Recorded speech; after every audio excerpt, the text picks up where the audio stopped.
A new location. This is a custard machine with 3 barrels, and each barrel has its own remote condenser. So we're doing a freshen up. They've never had any work done on this custard machine, so they needed new blades and all that stuff. But this is why we check what we check. One, the contactor's burnt up. I can open it up and show you that's burnt, but also watch. We engage. We are not on a fan cycle because the left fan is spinning and the right fan is not. So maybe contact, or maybe capacitor, maybe fan motor. You'll find out to see, but I mean, we can tell from the schematic there is no there's no fan cycle. It comes right off of the contactor. So both fans should run or neither fan should run. So this pisses me off. You can see these dents here, and I'm not mad at them because the guy who pisses me off isn't the guy who did that. It's the guy who put this disconnect right here over that screw. Bro, just pull the screw out. If this is where you put your disconnect, I agree, I would also put the disconnect here, but I would move it down, or if I have to put it that high for code reasons, I'm gonna pull this screw out so I can still remove this. The previous guy to me just flipped it up, and that's what we're gonna do too. Oh yeah, it's not gonna leak or anything. Can't do this with the number of hands that I have. Let's see. Ooh, hang on. We're gonna have to change orientation, but let's see if I can show you. There we go. If we push that, and I gave it a jump. Now it's starting. So the fan can run.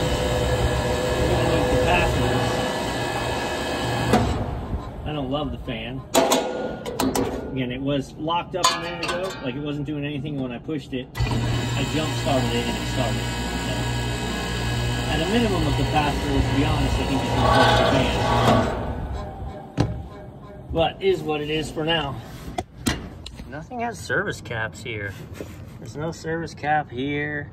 There's no service cap on the low pressure control access port. This unit over here has no service caps. All right, also I've got the disconnect off and I tested voltage. All these contactors are, you can see this giant burn mark inside this, but even just looking in at the tops, they're spent. They're spent. So, need to replace these contactors. 3-pole, 240. It's 3-phase, so 208, but same difference. And they're all like this. Turn this back on. This one's the same way.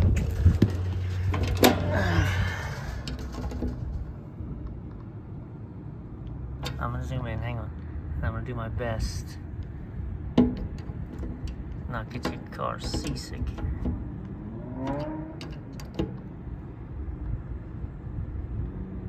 It's just all burnt already. You can see in there. Easier to change it now than to have it lose a leg of power. We're gonna change the fan. I'm powered off. We're gonna do this easy peasy. I got the replacement right there. It's a universal, it's non-OEM, but I'm gonna pull the whole bracket out first and remove the whole fan, then I'm gonna do my work out here.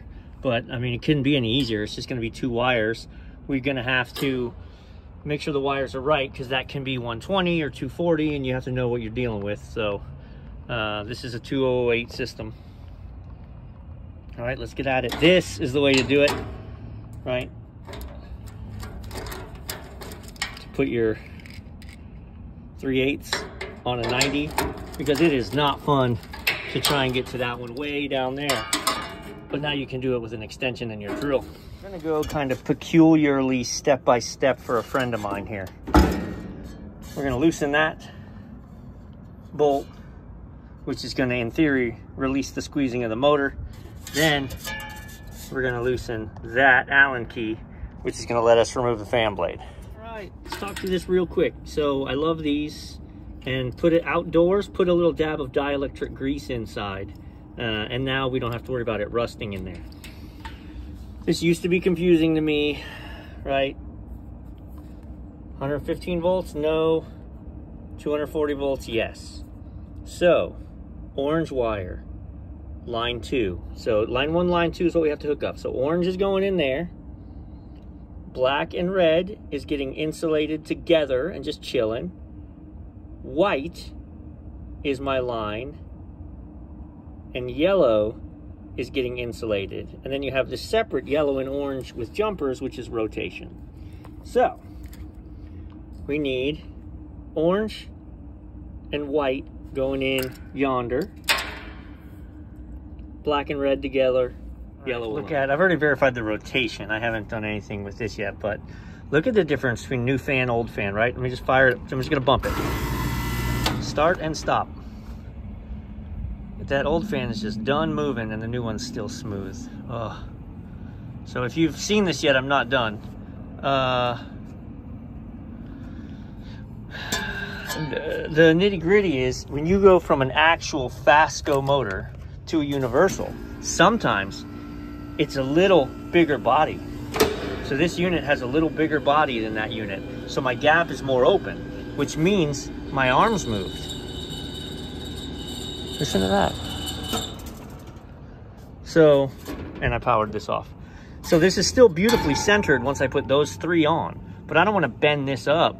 Well, actually I can. I've had times where I take this and I drill a new hole, but if I can put it here and she's still in line, then golden. But to me, there's nothing wrong with pre-drilling a new hole and running a new lag in that to keep it options open. Joe. Wires managed, not hitting anything, ground connected. And again, when she runs, baby. That right one moves so much faster than the left one. And then you can see again just by when they die. So,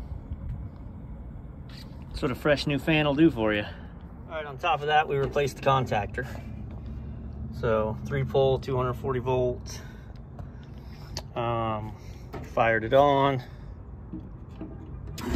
Should run manually. You always want to actually cycle it on just to make sure the coil works, so that it, not only did you wire it right, but it is getting its appropriate voltage and pulling in, or that you didn't accidentally put the wrong contactor on, right? Like coil voltage 208, 240, but I can tell you the 120 volt box looks just like it, so easy to make a mistake. And that being said, let's take a look in here. The cover indicated that this was the most burnt one, and you can see that it was, right? It was this way.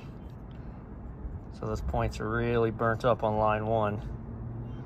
So a matter of time before line 1 isn't making anymore, then your unit's single phasing and you blow a compressor. So change the contactor, it makes more sense. That's the unit I did a minute ago, unit number 2. See if we can get a good look inside here. Equally, this time it's line 2. Pretty burnt up. And again, the tail tells from the cover, you can see. 1 to go. Number 3. Same old. They're always this way. And I told the owner, like, it's working. Is this gonna work for another year? Maybe. Is it gonna work for another month? Maybe. But regardless, that thing's gonna fail very soon. Like when the system fails, statistically, I've shown it's gonna be this. So they were good with replacing them. There's our graveyard starting. Then I go downstairs and I triggered them to come on. And they did.